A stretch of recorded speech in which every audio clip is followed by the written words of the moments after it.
President Biden and former President Trump facing off in their first debate of the presidential campaign season. That debate in Atlanta, one of two scheduled so far, but some are now questioning whether that next debate set for September 10th will even happen. Do want to break down everything that happened during that debate, so let's bring in Dr. Mark Shanahan, an associate professor at the University of Surrey and an American government and politics expert. Thank you so much for taking the time to be here with us today. My pleasure. Thanks for asking me on. Of course. Well, first off, I do want to talk about the overall debate itself. So can you explain to me just your overall thoughts? I think if I'd have seen a transcript of this rather than actually watching the debate, I would have thought it was a rather more even contest. This is the first time a sitting president has debated against a former president. It is very early in the cycle. Normally, these presidential debates don't take place until after the conventions. But because things are rather different this year, we know who the candidates are going to be or are supposed to be. They got to go head to head down in Georgia, in one of those swing states that will decide this election. And in the end, it was a pretty unedifying spectacle. Trump was Trump. He was confident. The truth remains an elusive concept for him. But Biden just had one job to do. He should have just showed up, been presidential, looked confident, and held Trump to account. But he didn't. So what we got was two old sluggers in the ring in something that was pitched a bit more like a boxing contest rather than a serious political policy debate. And it was quite a tough watch. Yeah, a lot of people saying a lot of similar things there. My question for you, who would you say won? Who had a stronger showing overall? I think if you look at it on the optics, on perception, and how the candidates came across in the room, it was undoubtedly Donald Trump. Biden just didn't deliver. He was very flat in his delivery. He was hesitant. He mumbled, particularly at the beginning. I mean, he walked very slowly to the stage and then gabbled his answer to the first question. And he came across as hesitant. And unfortunately, he just came across as old.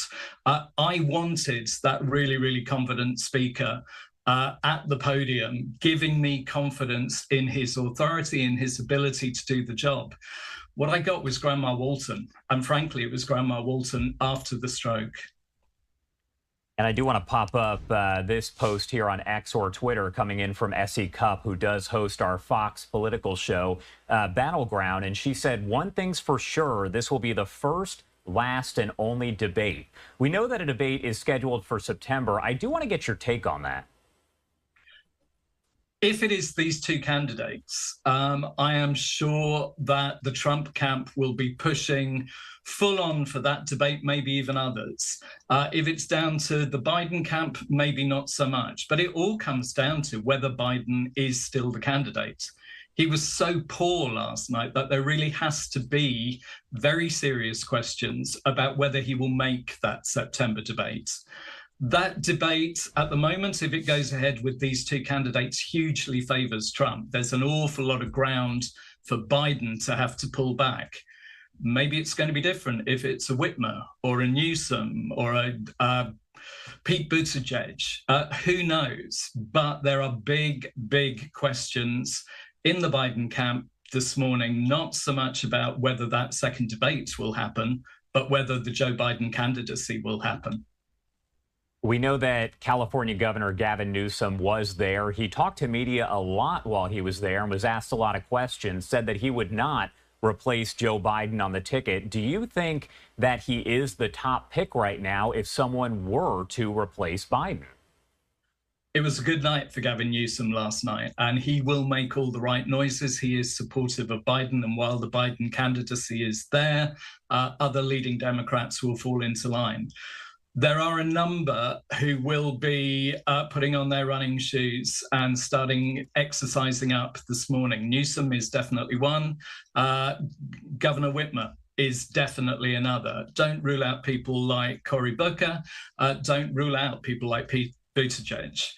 They're younger, they are more vigorous, they may well hold Trump to account far more than Joe Biden appeared to do last night. But America is a weak party system. It's not going to be for the Newsoms or the Whitmers to decide what happens next to Biden. Biden has to make his own decision. He's a pretty stubborn man. Maybe the key in all of this is his wife, is Jill Biden. What's her conversation with the president going to be today? And can she talk him down from a position where he is putting a Democrat in the White House from January next year in real jeopardy? Do you think, just based on your experience, your political experience here, that Biden will actually be the nominee come November? Up until he took the stage last night, I would have said yes, yes, 100% yes. My 100% might even be as low as 50% today. How does he come back from this? His campaign team has done a very good job in shielding him, keeping him away from exposure, showing just how frail he is becoming. He actually gave some good answers last night. If people were prepared to listen to him, to get through that really awful 10 minutes, to listen to him on abortion, to listen to him around some of the issues where Trump is actually really poor. A lot of the stuff around women, frankly, on that. There were some good answers coming out of that, but he wasn't great on the economy. Trump trumped him on the economy. And he didn't get the kind of attacks in on Trump's weaknesses, everything around Stormy Daniels and all of the felony convictions that Trump has. That kind of bounced off Trump. And Biden needs to be a lot stronger.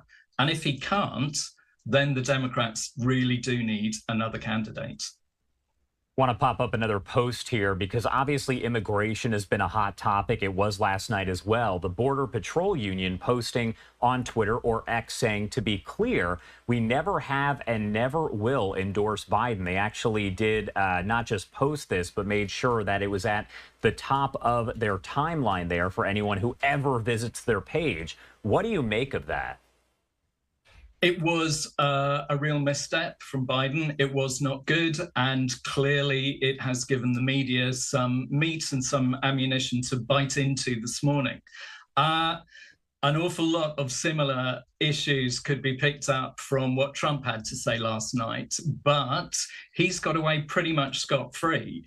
He did his usual freewheeling, where clear, objective, factual truth pretty much comes off second best to a really, really good delivery. And last night was a good delivery.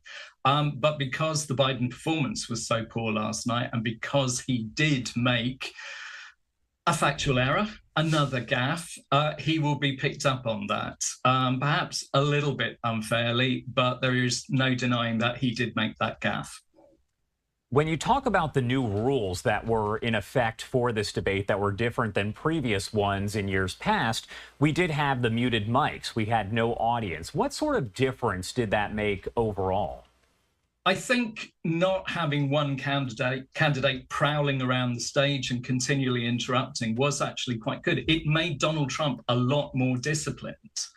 His introduction when he first came on stage was quieter. It was delivered far less in the kind of campaign trail way that he just goes and riffs, and was a lot more focused. For Biden, I think he needs people around him. He needs to see friendly faces that give him confidence.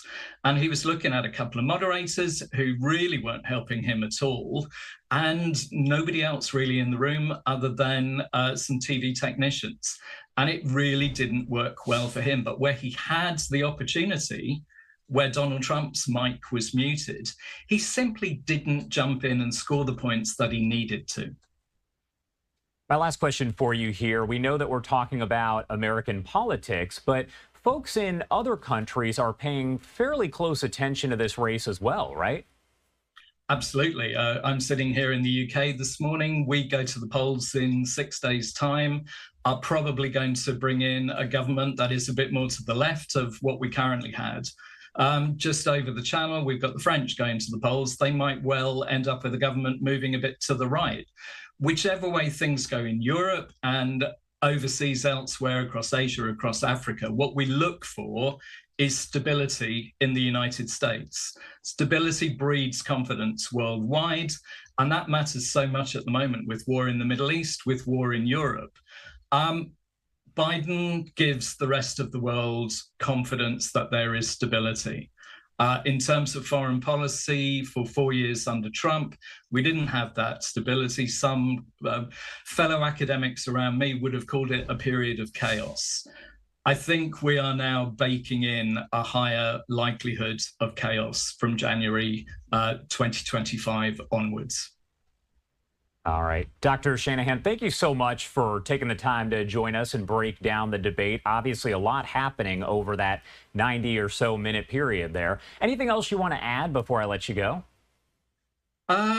So we have a betting scandal on our politicians in the UK at the moment. I would say if anybody is interested in putting a flutter on in the United States, the odds are probably shortening at the moment on Biden not facing off against Trump in the November elections. So if you want to get a bet on, do it quickly.